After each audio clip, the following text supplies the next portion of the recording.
Hi, this is Ted. Today I'm going to be talking about Bible study. All right, listen, the other day I'm sitting down to have my Bible study.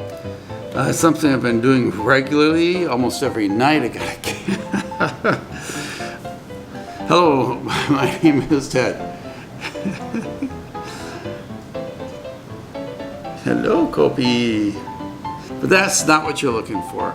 So the other day, my mind's in a million places. It oftentimes is. And while it's going through a million places, I'm really not, I don't know where to go with my Bible study. It just doesn't seem to be working. I'm not seeming to get excited or feeling anything about it.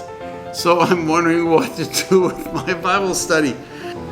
Discipline, as in fasting regularly and praying regularly.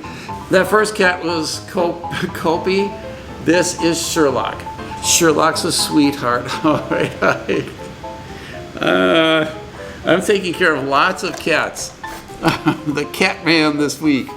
Hi, my name is Ted, and today I'm going to be talking about Bible study. When you don't feel like doing a Bible study, what do? Get a cat, have it join you with your Bible study.